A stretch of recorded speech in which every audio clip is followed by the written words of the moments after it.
tonight's show, I'll be talking with a very special guest who has investigated, written and broadcast on programmes like Fortean TV on a whole host of subjects, including, and this is one hell of a list, the mysteries of time, poltergeist hauntings and dancing coffins in Barbados, mysterious disappearing lighthouse keepers, Rennes-le-Château, Versailles, the Oak Island Money Pit, Maria Martin and the Red Barn, the Marie Celeste, the Devonshire Footprints, Atlantis, the Count of Saint Germain, Nostradamus and Mother Shipton, Spring-Heeled Jack, Templar Mysteries, the Global Alphabet, Croglin Grange Vampire, the Green Children of Woolpit, the Strange Case of Caspar Hauser, and lots more. How we are going to fit all that into 2 hours, I have no idea. You may have already guessed from all that my guest is the legendary researcher, author, broadcaster, and motorcyclist, the Reverend Lionel Fanthorpe. What a show we've got tonight. Lionel, welcome. Thank you very much, Theo. It's lovely to be on the show, and I do appreciate the invitation. Well, it's very good to have you here. So, that whole list of things, I mean, you've spent a lifetime, haven't you? We have, pretty well. Going to all these places and studying all these phenomena. Yep. Where should we start? Well, how about the Barbados coffins? Because we did a documentary on that one. OK, I'm happy to do that. Yeah, OK. Well, in the days at the beginning of the 19th century, the governor of Barbados was Lord Combermere, and he'd been a cavalry commander for the Duke of Wellington during the Peninsular War. OK. And as a reward for his loyal and gallant services in that war, he was given the governorship of Barbados. And in the little village of Christchurch St. Eustins, a tomb, which caused all this fuss, was a little way above ground, 90% of it below ground. You went down a flight of steps to get to it. I think we've actually got a little picture of it somewhere on the list. Which one is it, though? Let's have a quick look. And, there we are. It's number 13. That's a good place to start, isn't it? That's a good place to start. With Friday the 13th being tomorrow's date. Yeah, well, what can we do? We'll have to go on till after midnight, then we'll be on the 13th. There we go. There we are. So you'd walk down the steps that are between Patricia and me in that picture, and you find yourself in a room a little bit smaller than our studio. OK. And that's quite big then, isn't it? It was a fair-sized tomb, and the coffins were arranged in there. Because of the climate, those who could afford it buried their loved ones in lead coffins to preserve them for as long as possible.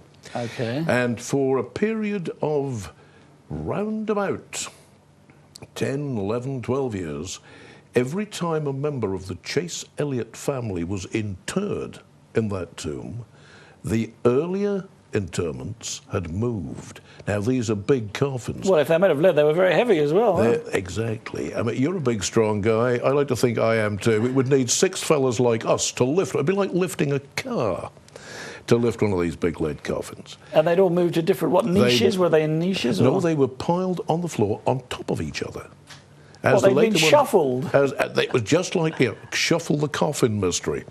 And finally, the scandal of this was going so far over the island that Lord Combermere decided, I'm going to do something about this. And he had the floor sanded with coral stone sand. He called in expert stonemasons to make sure there were no secret entrances. So he left the sand on the floor so you could see footprints. That's the idea. That was the idea. The floor would have betrayed any movement, any footprints, any drag marks or whatever had shifted the coffins. Okay. And then he had the big slab. You see from the picture again that... Let's have number 13 again. Yeah, can we see number 13 again, please, folks?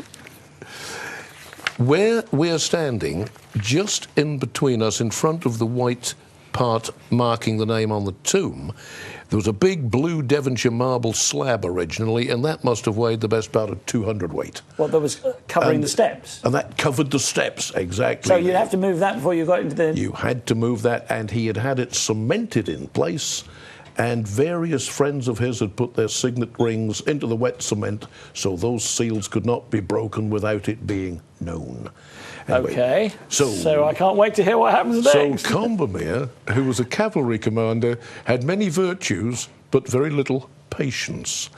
Nobody in the Chase Elliott family was obliging enough to die, so Combermere couldn't... What are people like? Yeah, people let you down. So Combermere said, well, what we'll do, 3 months have passed. We'll open it anyway without another bereavement in the Chase Elliott family. Right. They opened the tomb. They all attested that the seals were unbroken. As they moved the big blue Devonshire marble slab, one of the coffins was 3/4 of the way up the steps, and Combermere said, "That's it." And he asked the local vicar to reinter them all in the graveyard at Christchurch, St Austin's, in separate graves. And he said, "Leave that tomb open." And when we went to make the documentary, the tomb was indeed open, and I stood in it, telling the story in much the same way as you and I are telling our viewers tonight. And was there a strange feeling in there of any kind? Was it cold? No, it was. That was what was strange was that it wasn't strange. It just seemed like an underground room, a wine cellar, or a storage basement. There wasn't anything creepy down there at all. So what do you think might have caused? There were three basic theories. There were no marks on the floor in the sand, so there are three basic theories. One of which is that it was a highly localized earthquake, something that was seismographic, but so directional. But that, I think, is almost impossible. No other tombs had the same problems. There was only this one. Well, it would be hard to imagine how a coffin that was stacked up with other coffins could be find its way up the stairs. Exactly. So the earthquake theory is pretty low in the probability order. I think so. And another possibility was flood water, but there was no water in the tomb. It was a good 150 feet above sea level. Would a lead coffin float? Well, experimenters who've researched it had filled one with the equivalent weight of dead animal and tried it in very deep water, and it goes down to just the last little tip, like the tip of an iceberg is on the top. It will just float. Oh, so it would have floated. Sealed. It could have done, but there was no indication of any water having ever entered the tomb, never mind entered and left. There were no high tide marks? No, no tidal marks, no water stain marks at all. And the other theory is that there was one wooden coffin in there which never moved. And some physicists have suggested, some of the real avant-garde physicists have suggested, that there may be some hitherto unknown, unexplored force, like magnetism, but it affects non-ferrous metal, the lead, and doesn't touch wood. Now, the only thing we're left with after those three theories is, was it something paranormal? Was it voodoo? Was it some sort of black magic? There is one other theory, though, isn't there? You tell me. Well, I'm just surmising here that perhaps somebody was having a joke and found another way in. Yep. And, put the sand back. They messed it up, presumably. But then they just, combed it smooth. It's a very good idea, but Combermere called in a group of expert stonemasons who assured him that there was no other way into the tomb. It occurred to him, as it's occurred to you, that somebody got in through a secret passage somehow. Wasn't the tomb of Paul Daniels, was it? No. I don't think he was a member of the Chase Elliott family. No, okay. He's the only guy I can think of who could have done that. Okay, well, so you think possibly it was paranormal? Well, if the three normal, explicable probabilities fail us, we're thrown back against some force. It hasn't got to be anything, it hasn't got to be gremlins or goblins or, evil entities. There may be some forces that the best science still doesn't know. Okay. But I like it because it hasn't yet been solved, and it'll remain one of my favourites. It's a good mystery. Well, we've been to one island a long way away. Right. Shall we go to another one off the coast of Canada now? Right. Now, this is another equally intriguing but totally different type of mystery. In 1795, three teenage lads were given a day off by their hard-working but kind-hearted parents, and they took a boat and went out to one of the 300 islands in Mahone Bay, which is on the Atlantic side of the Nova Scotia Peninsula.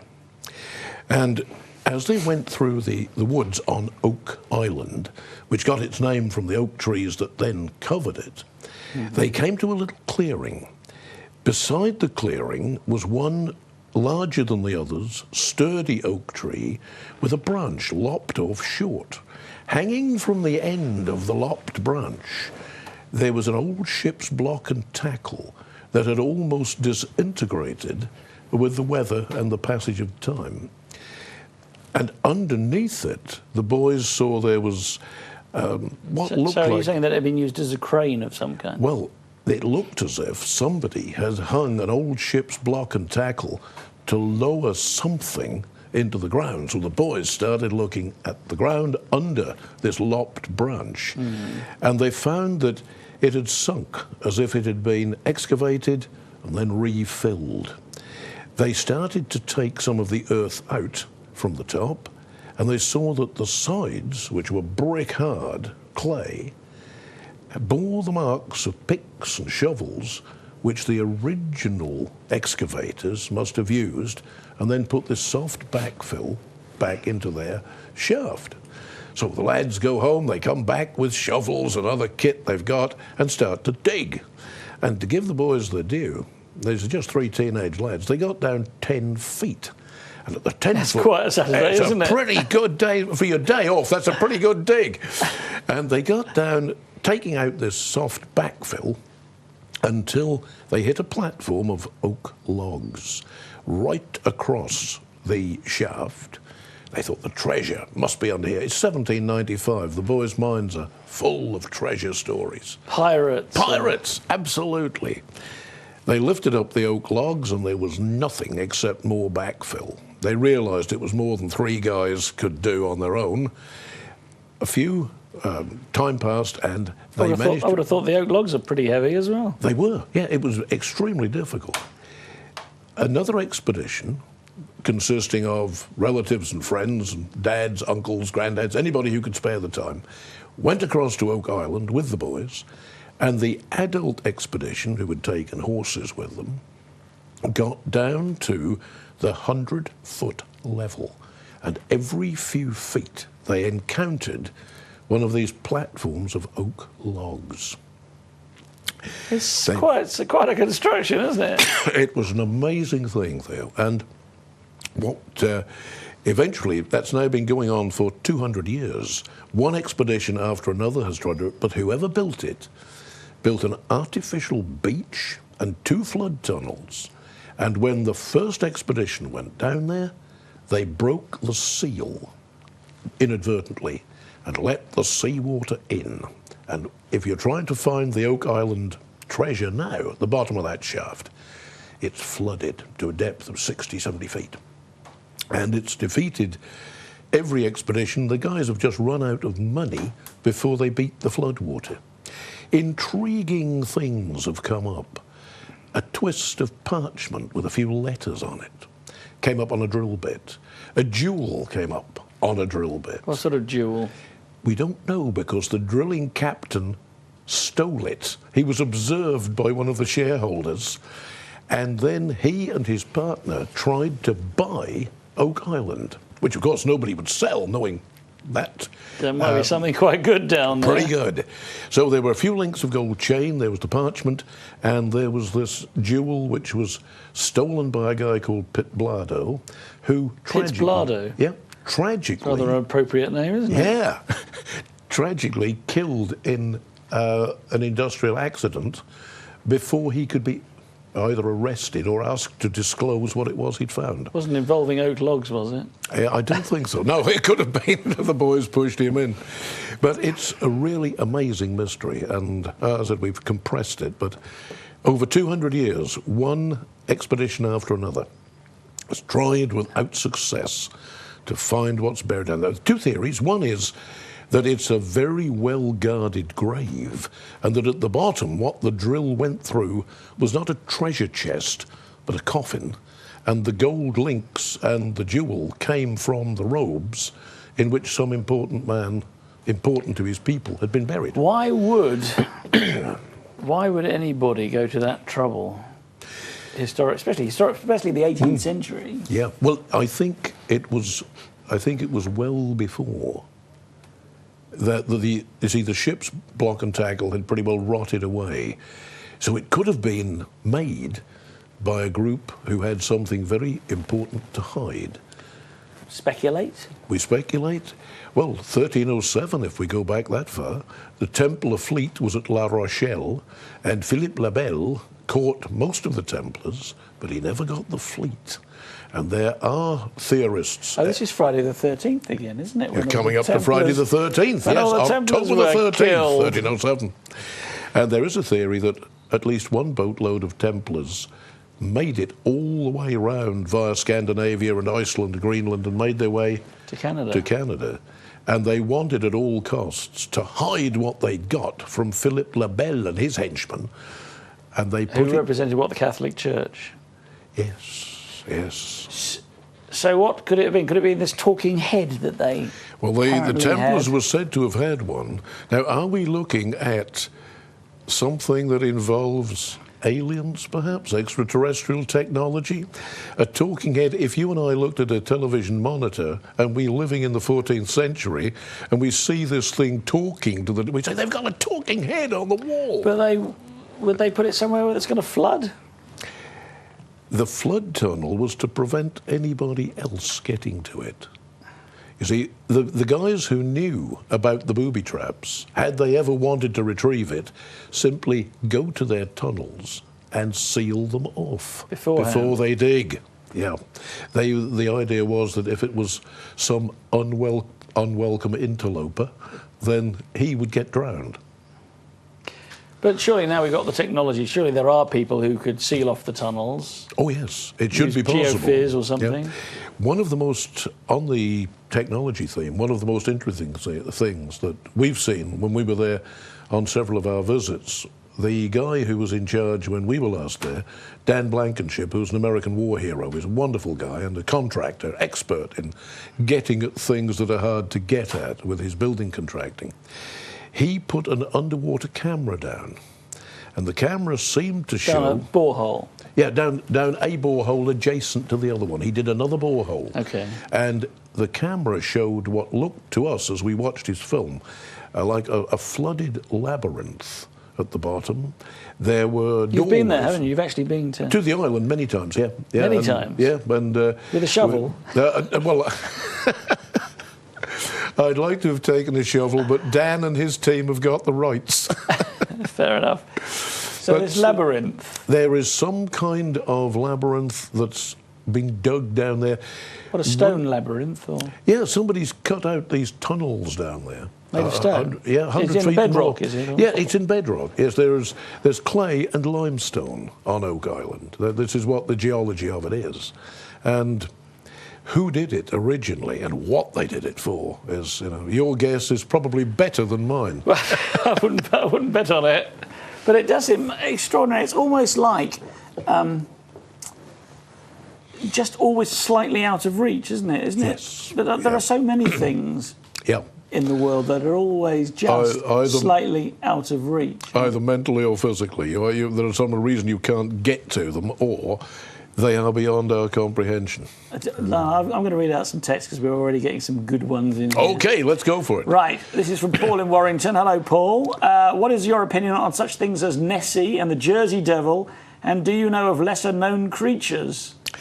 Well, I think that the old poem says the earth is so full of a number of things, and it is full of a number of strange things. There's the Nessie's, shall we say, companion, relative, cousin once removed, known as Morgor, who turns up off the Cornish coast, and a number of very responsible and sensible witnesses have claimed they've seen Morgor. And then, of course, you've got the other ones in the Canadian lakes. Yes. And some of the Scottish lochs, as well as Loch Ness. So it does seem possible that evolution being what it is, a number of little dead-end branches went off in strange directions. And provided they were a long way away from predators, rather like the duck-billed platypus or the poor old dodo bird. Which, of course, they thought was a joke, didn't they? They did, in the Natural History Museum, when they said, we found this creature that's got the fur of a cat, the beak of a duck, and lays eggs, and web feet, and a flat tail like a beaver and lays eggs, and has a pouch. And it does sound like a joke, but it was real, and it lived and moved and breathed. Yes. So you've got creatures that are as strange as that. I believe that in remote areas where they are protected from predators and where they don't get too many human visitors, that these things are probably real. Because there are supposed to be some strange things like prehistoric dinosaurs in the Congo, aren't there? Yes. Yes, I think that people, cryptozoologists like my old pal John Downes, are really good investigators, and they're looking for things. And cryptozoology is a fascinating subject. Well, we are planning a show on cryptozoology. You'll enjoy that. You will enjoy that. I'm sure I can recommend it to the hilt. So let's move on to another one. This is a chap in Beverley, which I believe is Yorkshire, B.S. Ashworth, in fact. Is the Reverend Fanthorpe familiar with the Highgate vampire case? And if so, does he have an opinion regarding its authenticity? Right. If I could take a general comment on vampire reportings from many centuries ago, including the most recent ones, there were many tragic cases of premature burial, that somebody was suffering from narcolepsy, was apparently dead, was buried, recovered, and tried desperately to claw the way out. If that coffin was later opened, they could even have attempted to claw their own throats, and the fingers would be bloodied against the coffin lid. There were also cases where, when far more people were being buried than the graveyards could hold at a time of plague, again, nobody wants to get too close to a plague victim, so they're buried very quickly. And some of them were not fatally ill. They spontaneously recovered.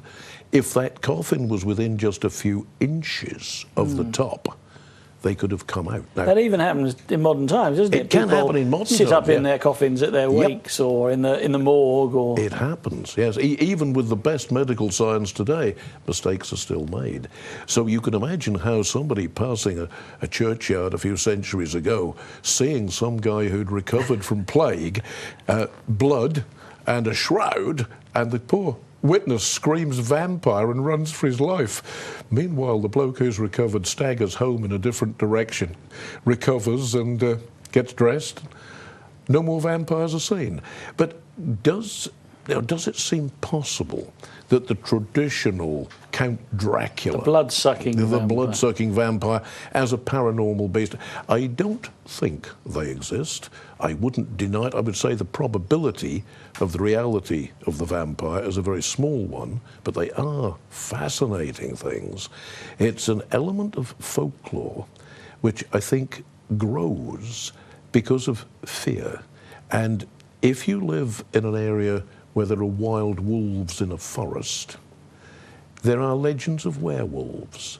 We were doing some research on Kauai in the Hawaiian group, and we came across the legend of the were-shark. So whatever is frightening, the were-shark, hairy shark. Wow, he was unbelievable. He was a very good-looking man when he came on land, and he would strike up a relationship with a beautiful girl, and then he would go back to the water where he became a shark again.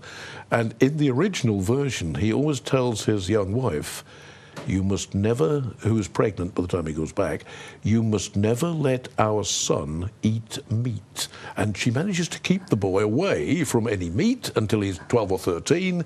Then he goes off to the men, where he has his meal. Lionel, do you think the chupacabra exists, also known as the goat sucker? Well, we did a big show about him, and we interviewed all kinds of guys, and this was on Channel 4 a long time ago, on 14. And one of the theories that seemed perhaps most worrying was that he was something that had been made in a genetic engineering lab. The eyewitnesses claimed that it had jaws like a crocodile, which would take a limb off at one bite, and that it had the mobility and agility of a kangaroo. So that imagine putting one of those things into close combat. A crockaroo, then? A crockaroo, or a kangadile. Okay. And there were a number of impressive witnesses who had seen it. There were a number of professional veterinary witnesses who were holding up the bodies of animals that it had attacked, and it had appeared not only to have bitten them savagely, but vampire-like to have extracted blood. Hence the back to vampires. The goat sucker, and the idea came in there. And where was this? This was mainly in South America and in Middle and Mesoamerica and in Puerto Rico. And we had, edited clips from people, and there was one police chief there who had taken it very personally after a number of people had been attacked and animals had been attacked in his area. And he said, I shall always remember him saying this on the show, I am not going to stop till I've got him. Maybe he will get me, but I'm going after him. We haven't heard from him since, so we'll see. He's still looking. He's still looking for the chupacabras. Perhaps. Yeah. Well, we'll look out for that. The goat sucker. And of course, the idea of it being a genetic engineering model was that something had actually been made, that it had escaped from the laboratory. It's like the island of Dr. Moreau, isn't it? Very much, yes. We did a little song about that years ago. On the island of Dr. Moreau, you can trade in a claw for a toe. It's going to be one of those shows, isn't it? Yeah. Right, I'm going to ask you another question here, which I think is quite interesting. This is from Mac in Northants. Right. Did you hear on RT, and then he says, Russian news channel on satellite last week, about the hunter who claimed to have found a Yeti? Many thanks. Right. Well, there are stories of these strange humanoid giants. The Yeti in Tibet, then you've got the Sasquatch in the American mountains and the Rockies. You hear stories of them from China, you hear stories of them from Russia, and so many people seem to have seen something very similar to the Yeti that I think it's way beyond a hoax. And there are some films, aren't there? There's a very famous one of the Sasquatch. Oh, yes, there is. Although there are people who say that it's not true and that it was somebody in a gorilla suit or something. Somebody in the suit. But it's, I think, unlikely, if we just look at the thing statistically, that so many honest witnesses would have come forward and said they had seen, always in mountainous areas. And we go back, I think... And heavily forested areas. Yes, heavily forested and mountainous. And what I think we do is to go back to the basic thought that we had about the monsters like Nessie and Morgor, that there are some very, very strange biological tangents around, and that these giant humanoids may well be one of them, just as the aquatic monsters could be another. But did a little song about this as well. Do you think we could inflict this on the viewers? I don't see why not. Okay, well, it's part of our album that I made with Johnny Downs, because he runs a punk rock group and I was his lead singer. And the particular little one following on this question is, we were climbing in the Rockies in a pine-ringed mossy patch. There upon a boulder sat a 7-foot Sasquatch, and he did not like the Sasquatch net. He tore it into shreds, and then produced 2 big black sacks, and he dropped them on our heads. We were hoisted on his shoulder, which were very strong and wide, and he jogged away all through the day, and our heads hung down each side. He'd a wife and 7 children, little Sasquatch girls and boys, and I can state there's no worse fate than to live as Sasquatch toys. But they got tiny concentration spans, their interest did not last, and they threw us out last Friday when the garbage truck came past. Excellent. Very good. Thank you for letting me sing it. It's a pleasure. Give this man a medal. Right, now, I've got to ask you, a few weeks ago we had as a guest on the show Terry LaRiche Walters. Oh, yes. And I know you know him. I know Terry, yes. And he told us a story about a house in Bath in Somerset. Right. That he said was like the TARDIS. It was a little terraced house in Bath. Mm-hmm. And you walked inside and it was huge inside with a big dome on the ground floor. Mm-hmm. And there was a healing machine. And there was also a time machine in there. Yes. And he'd been there and he'd travelled back in time to the Roman Empire in Rome. And while he was away, he only thought he was away for a few minutes, but when he stepped outside, it was dark and he'd been there for hours. And he named one of the people who'd been there as well to confirm this as you. I visited the house and I met the old gentleman who had invented what Terry and I heard him describe as a time machine. It was a vast computerized set of kit. He was a retired jeweler, the guy who'd made it. He was also very knowledgeable about computing, as well as being the kind of engineer who could repair very intricate jewellery. So he had the necessary technical skills. Like a watchmaker. He was a watchmaker, yes, and he was the guy who could put right the most delicate and complex movements of expensive watches. Now, I wonder whether it was his great interest in timepieces that set him thinking about the philosophy of time, as well as the actual machine that he hoped would be able to take you there. Now, what he was telling Terry and me when we visited him. You went together, did you? Terry and I went there together on one trip, yes, but not on the trip where Terry had the experience. Terry very kindly took me to meet the old inventor. Who apparently is now deceased. He died, I would think, several years ago, yes.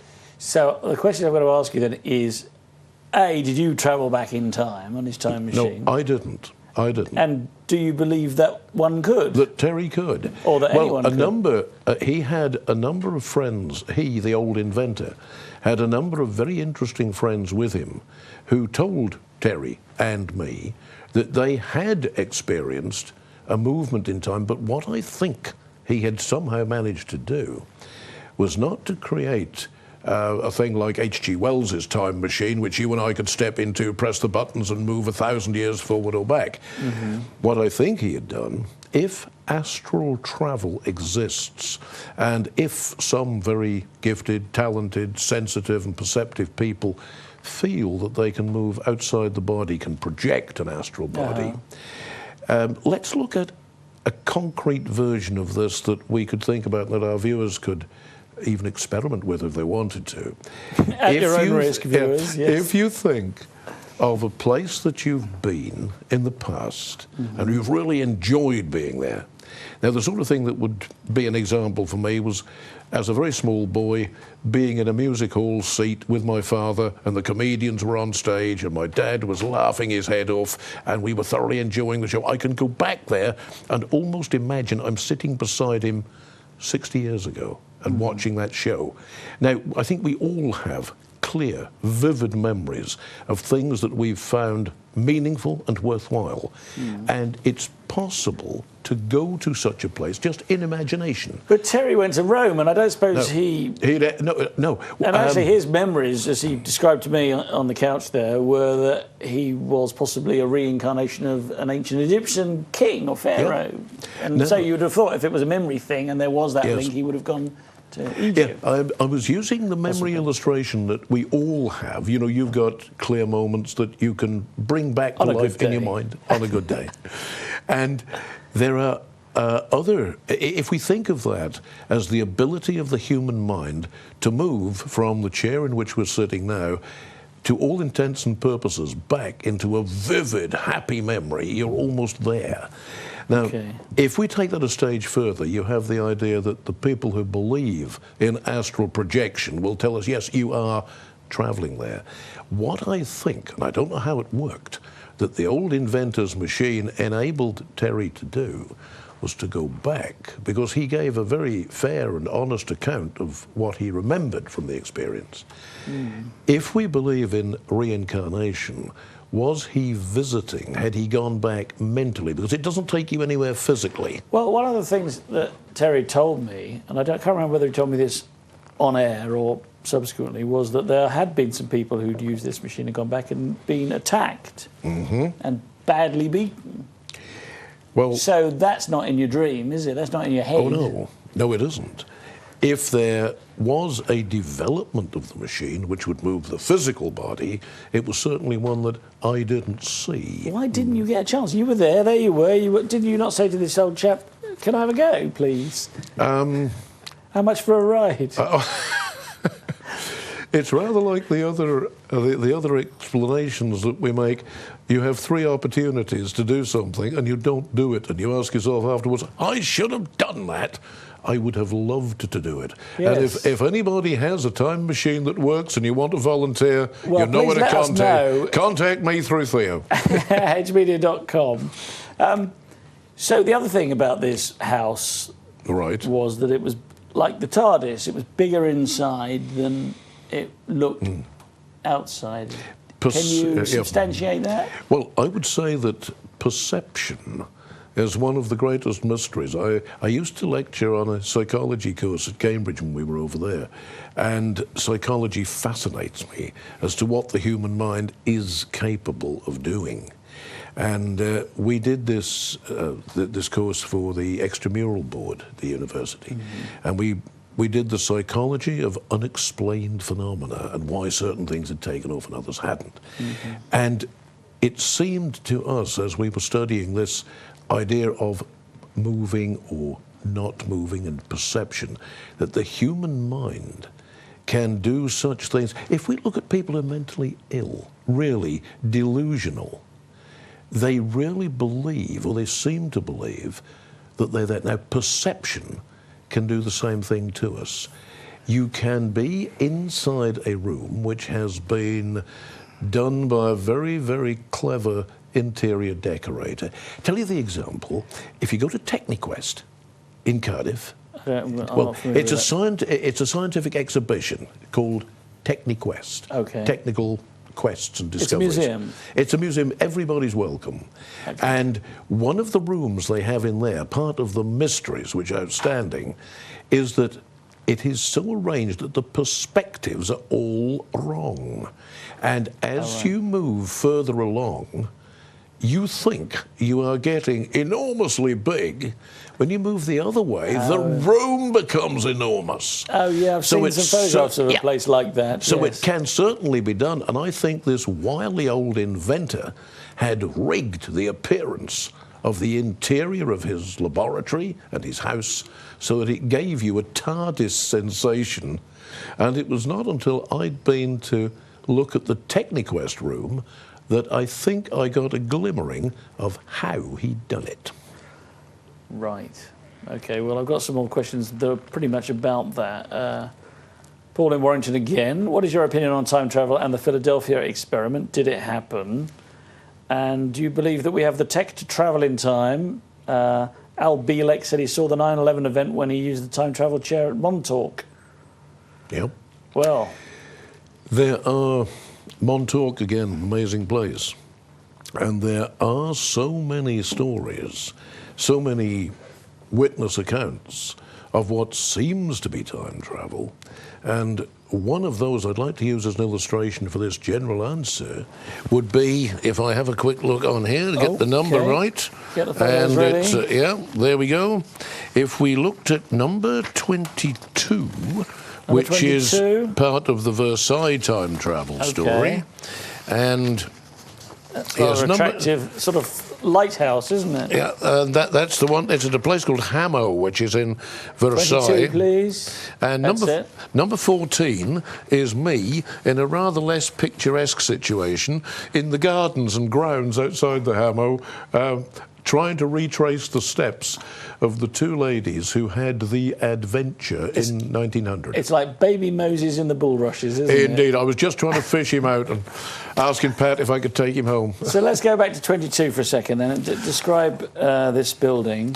Well, the building there is one that Marie Antoinette and her courtiers used as what was sometimes called play farms. When the ladies of the court in Marie Antoinette's time wanted to get away from all the demanding etiquette of the court and being in the public eye, they went off to the Hameau, as it was called, and the local farmers would bring them some extremely well manicured cows. Everything was almost like children playing with pets in, shall we say, an area that's been made safe. So that although Marie Antoinette and her ladies were enjoying themselves, pretending to be farm workers and milkmaids. It was very much a game that was a relaxation for them. It's funny you should say this, because I was given a tour of Woburn Abbey a couple of weeks ago, and there they have a Chinese-style dairy where exactly the same thing would happen. Right. Where the Dukes of Bedford and their wives and whoever's would go there and play at churning milk. Yes. Yep. Milking the cow. And there's all this beautiful chinoiserie there. Yeah. Stained glass, which is priceless. Yes, but it was the same thing that the Marie Antoinette courtiers were doing. Now, two ladies, English school teachers, went to visit Versailles and had a mysterious time travel adventure. Their names were McGauley and Jourdain. They were both very responsible, very respectable, middle-aged English school teachers. And in 1900, that was something that you had to be very respectable at in order to hold your job. Mm-hmm. And they saw a woman sketching, and they saw various other people, some of whom spoke to them, but they were all dressed in the costumes of the 1780s, Marie Antoinette's period. And when they had no idea who this woman was who was sketching when they went past her, when they later went to an art gallery, they found a picture of Marie Antoinette with two of her children, and that was the woman who they recognized as being the lady who was sketching in the garden. Now, it seemed as if they had gone into some kind of time slip, and they were afraid of one of the characters there, who seemed extremely sinister, and another of the men whom they met led them away from the man whom they feared. And it all centered around that area of the Hameau, as if somehow or other McGauley and Jourdain had wandered around the gardens at Versailles and had wandered into another time as well as into another space. I think that may well have been a perfectly genuine, inexplicable time slip. But they must have, the thing that I would find particularly difficult to understand about that is, okay, they happened to go through the portal, if you like, into the 17th century. Yep. How do they find their way out? Is that what if these another things, chance? Now, what if these things operate? I think that time, and if we read some of the works of our most avant-garde physicists, and we look at things like Einstein's space-time continuum and quantum theory, that if time is a dimension through which we move, then just as there are degrees of flexibility in some of the other dimensions, that we can rise, we can descend, we can left, right.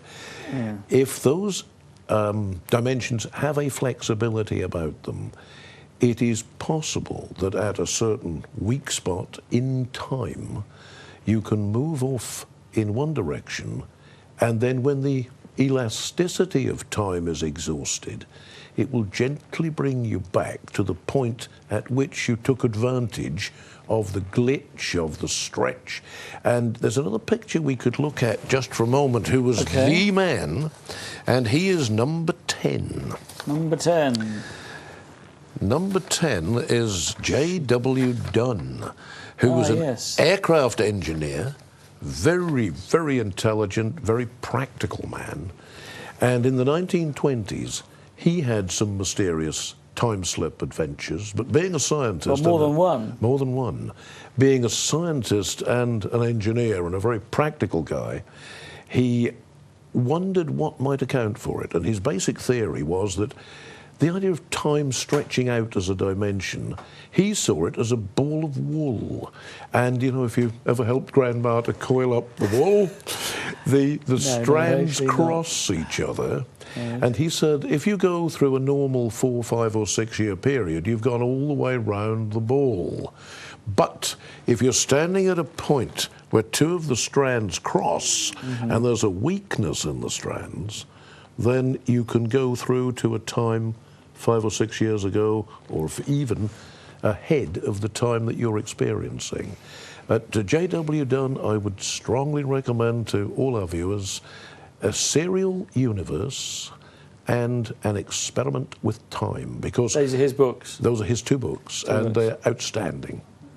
Okay, well. And if we look at his theory of what might have happened, so we come back to the two old ladies, or the two ladies, two teachers who are going around Versailles, did they come to a point at which the time of Marie Antoinette crossed with 1900? And were they able to get across those two strands? And then, because it wasn't possible for them to stay in the wrong time, it's rather like being, should we say, in the Dead Sea, which is so saline you can't sink. That's right. I have, in fact, been in the Dead Sea. You've done it. And I couldn't see. Wonderful. I love those photos of guys sitting there reading their newspapers in the Dead Sea. We've all done Great that. stuff. Yes, absolutely. And if time has an action rather like a very saline solution, so that, shall we say, there is something in the nature of time which, if you or I trespass inadvertently into a time which is not ours, it will slowly but surely lift us out again and put us back onto 2009. Well, I'd love to try it. I'd like to see the dinosaurs. I think it's quite a big jump, isn't it? I would too. I'd love to. As long as they weren't hungry that day, particularly. Well, there we are. And whatever we do, we mustn't take a gun and shoot one, because you know the story. Oh, the butterfly. Of the butterfly effect. Yeah, we don't want to change everything else. We don't want to kill our grandfather, do we? No, that could be very difficult paradox to resolve. I've got a question here from, I don't know who this. Oh no, this is from Ed. Hello, Ed. Any chance of a new series of 40 on TV, which Lionel hosted on Channel 4? I would love to do one, and I was talking to your colleague Keith a few moments ago, and I was saying I think we might be able to get something going on your channel. Hey. If you're interested and he's interested, I'd love to do another series. So watch this space. We'd have to change the title to avoid the copyrights and call it Fanthorpian TV, but they'd know it was me. And I've still got the big 1500cc. You're like a teenager, aren't you, Lionel? So you could call it 14 TV. Wonderful, I like that. Yes. Yeah. You ask my lovely wife whether I'm still a teenager, and she'll say yes. No matter what I try to do to make him grow up, he doesn't. Well, she's just out of camera shot. We'll ask her in the break, because we're going to go for one in a moment. One quick question. You've got 30 seconds. Do you believe in fairies? I believe that there may be beings who are different from us and who may have been described as fairies by people who've seen them.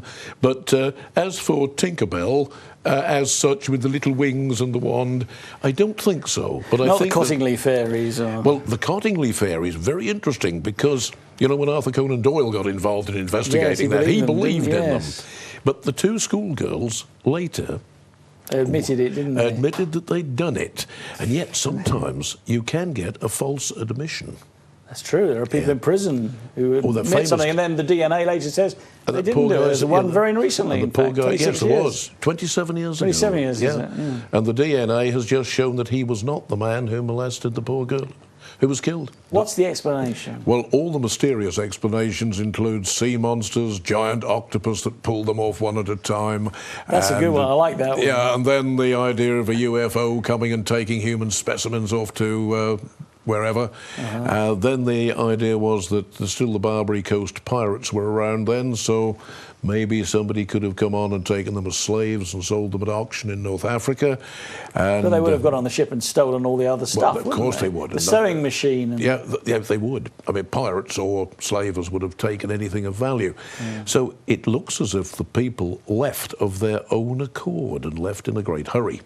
Now, Benjamin Spooner Briggs was a very fine captain, but we have to remember he had his wife and baby daughter with him. And a good man who loves his family will be far more frightened of anything happening to them than to him. And there was a strange, with the theory, there was a strange rumbling, explosive noise from the hold, because when the Mary Celeste was found, one of the cargo hatches was over on its back. The cargo was 1,700 barrels, wooden barrels, of industrial alcohol. Now, that stuff, which Briggs had never carried before, was known, when we researched it, to experienced merchant captains of the time to give out vapour which would sometimes pop and would throw up the hatch cover. Briggs thought it was like carrying high explosive. I mean, the stuff is more volatile than petrol. And he thought, I've got my wife and my baby on this ship, and that thing has just gone pop. It's about to blow up and kill us all. So they launched the lifeboat. In went Mrs. Briggs, the skipper, everybody else shouting. Baby Briggs. Yeah, everybody shouting, let's go, let's go, let's go. They drop all they're doing, they get into the boat. Now, they then watched the Mary Celeste, because one of the other detailed facts was that a very long tow rope was trailing behind her, as if the refugees from the potential explosive in the little lifeboat had kept a long rope on the main ship in case it was okay. And if that rope snapped, which is what appeared to have happened, in a tiny, overcrowded lifeboat, they're near the Azores in the Atlantic. Right. They're not going to make it. It's a big ocean. They're not going to make it. So it looks as if, with the best of intentions, Briggs brought about the death of the people he loved most and his 8 loyal and gallant crewmen who simply died in the lifeboat. But the reason, when we analyse it as a mystery, why did that one catch public attention? Because dear old Conan Doyle wrote a short story about a very similar thing for the Gentleman's Magazine. And in his fictional story, the lifeboat was still intact and on board the ship, so the people must have gone some other way. Therefore, all the mystery elements began to grow. But once you analyse it through and you read all the detailed documentation, the lifeboat had gone. So they'd got in the lifeboat. Ergo, the people went in the lifeboat and drowned. They drowned. What a shame. It's an awful shame. Well, there's the Mary Celeste. Moving right along then. Hi, it's Anthony. Please give the Reverend a show each week, as he's a library of information and 2 hours is not enough. Thanks, Ant at Goodwick in Wales. Well, all I can say is an enormous thank you. It's made my day, Ant. Thank you. 3 times now, when someone I know of has died, few days before, I hear voices calling, but no one around. What does Reverend think? Is it the spirits? That's Jackie Saint, it says. I think probably it's got cut off. Maybe it's Stevenage or somewhere. There's a very interesting tradition, there's a folklore in Wales particularly, of the phantom funeral. And there have been so many cases reported, again by honest and trustworthy witnesses, walking home late at night. They've seen a funeral cortege, they've recognised the mourners in the cortege, and then it's disappeared through a hedge and into a field. And within days of seeing that apparition, the Welsh phantom funeral, someone known to the people who were seen in the cortege passes over. It may be, if we think about the old Irish legends of the banshee that comes to warn of death, it seems as if there is some element of mysterious psychic truth underneath the folklore. But when we were talking earlier about the psychic sensitivities and whether they could be sharpened and tuned, I think that there are some people who may be aware, not of anything paranormal, not as if a Valkyrie had come to claim the best warriors on the battlefield, nothing supernatural in that sense, but it may be that at subconscious levels, people who are terminally ill may be sending out a signal that it won't be long before they're not here. A sort of subconscious... A sort of subconscious thing. message, perhaps. Yes. I think when someone who thinks that he or she is in perfect health and then has a very disturbing and worrying dream, this may be the subconscious telling him or her, go to the doctor now, because the symptoms are reaching the subconscious, but you haven't noticed them at the conscious level. So it can be That's a good theory. Very helpful, friendly warning the body sends us. Fair enough, okay. Right, I think we're going to talk about the Glozell alphabet. That's a good story. Yes. I love the Glozell alphabet story because we had such an unexpected link with it when we did the research on it. We were actually on our way down to Rennes-le-Château to do the mystery of the priest's treasure in Rennes, and on the way down, we passed through Vichy, and Glozelle is a tiny hamlet on the outskirts of Vichy. The story goes back to 1924, when a 14-year-old farm boy, Émile Fradin, was summoned by his granddad because a cow had fallen into a hole in one of the fields and didn't appear to be seriously injured, but it required the agility and courage of a teenage lad to go down there with webbing, pass it under the frightened cow, and then, of course, all the neighbours, as they always do, came round to help. And let's have a cow lifting party. Let's have a cow lifting party. So they did. 6 or 7 guys like us on each end of the webbing. And poor old Ermintrude came up out of the hole into which she'd fallen and walked away none the worse. The young lad, Émile, said, "Grandad, could I stay down here a little while? This is not an ordinary hole in the ground. It's apparently been carved out, and there are little alcoves and niches with strange things in them. So there are flint arrowheads, there are carvings, and there are strange clay tablets with a language on I've never seen." Well, Grandad, feeling very generous, said, "Of course you can, boy. Take the morning off. Take what you want. You have to save the cow." So young Émile took out all the strange objects he found down there, brought them up, and he and Grandad put them on display in one of their outhouses, called in their friend Dr. Molay, who was an amateur archaeologist. He was fascinated by what they'd found and by the chamber itself. He contacted Professor Capitan at the Sorbonne, who was then the sort of leading figure in academic French archaeology. And Professor Capitan said, when he saw them, "This is the most exciting discovery of the century so far." And then he said to Dr. Molay, who was a busy medical practitioner anyway, "I'd like you to write a full report for me, Molay, and send it up to me at the university." Now, Molay knew exactly what was going to happen.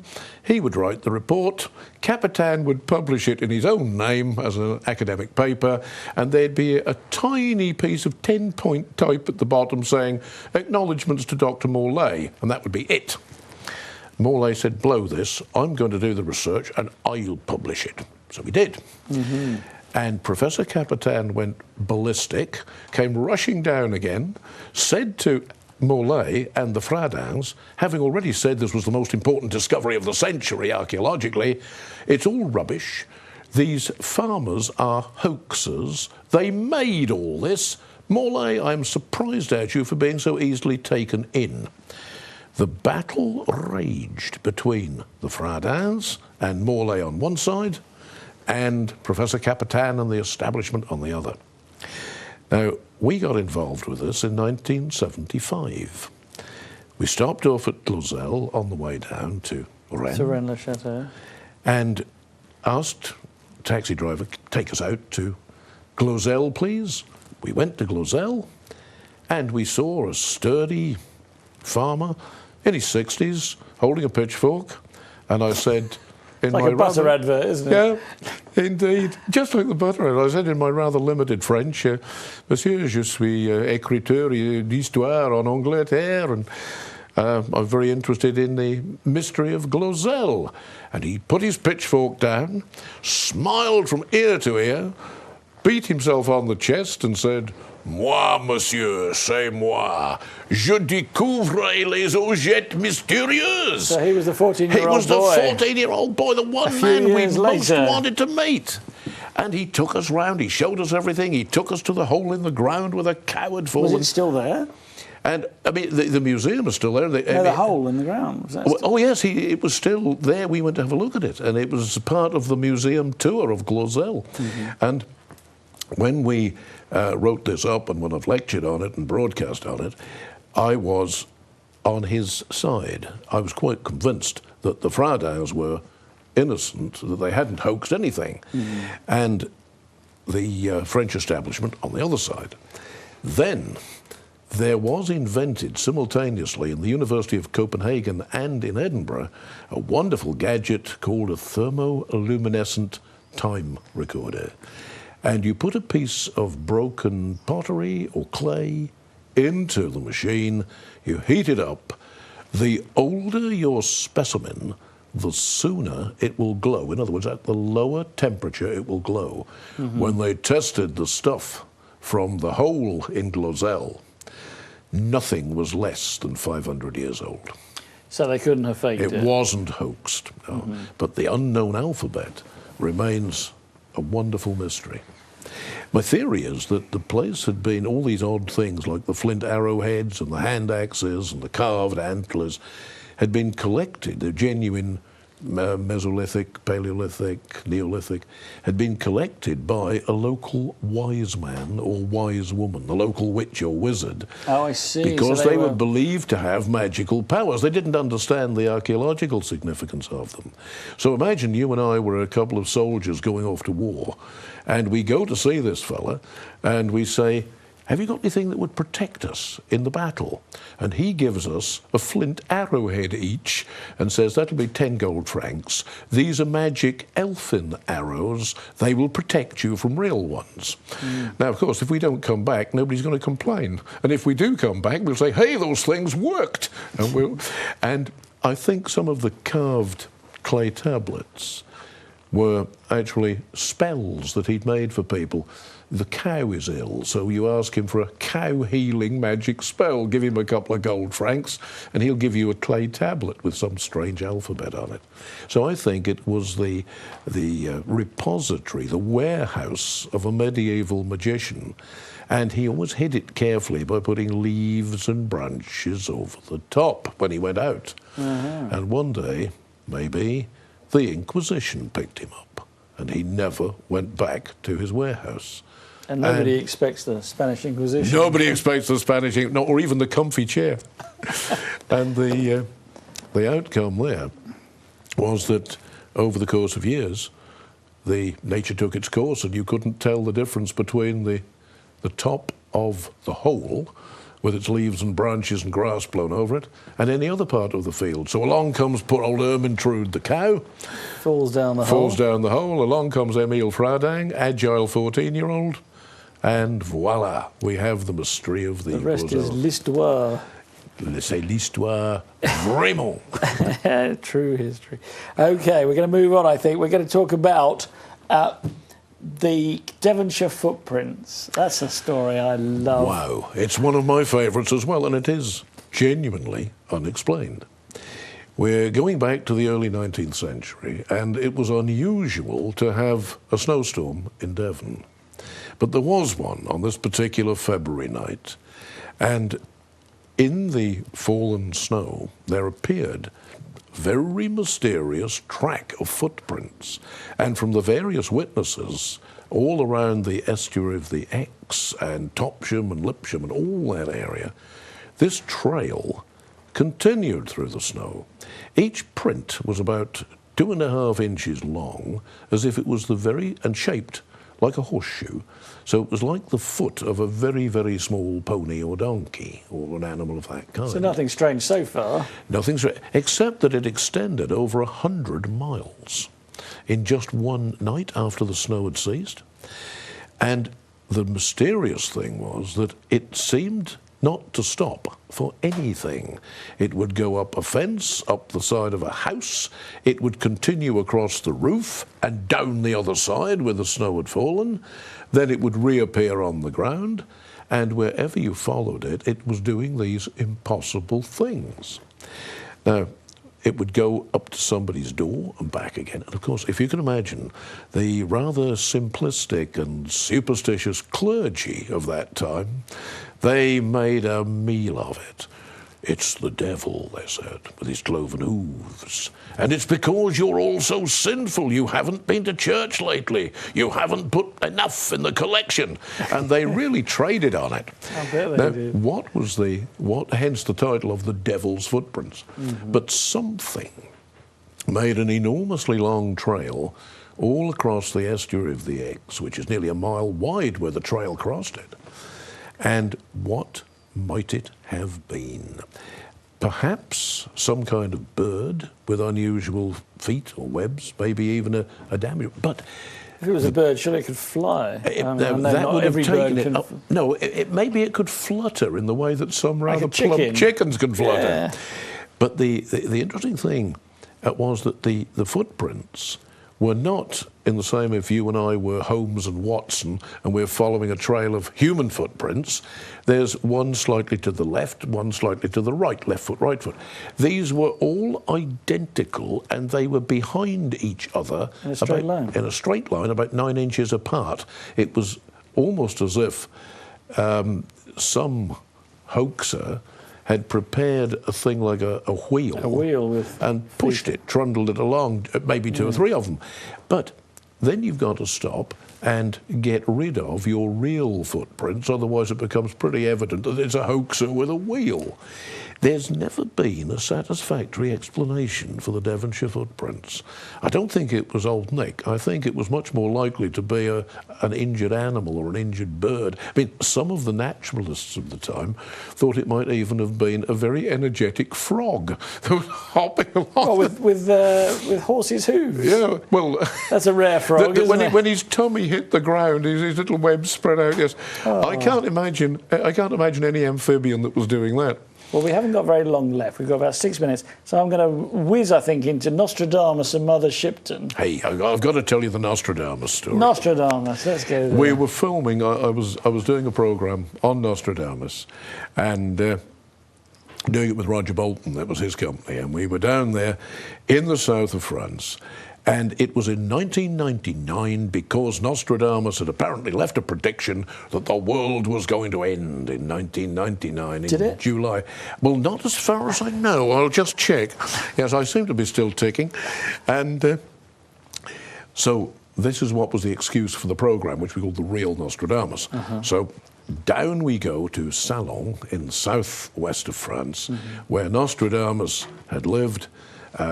His second marriage, his wife and children by his first marriage, he'd been heartbroken. They died of the plague. He'd been a doctor, and you thought he would have seen that coming. He had done his very best to save so many others, but when his own family died, he just went wandering. It broke him.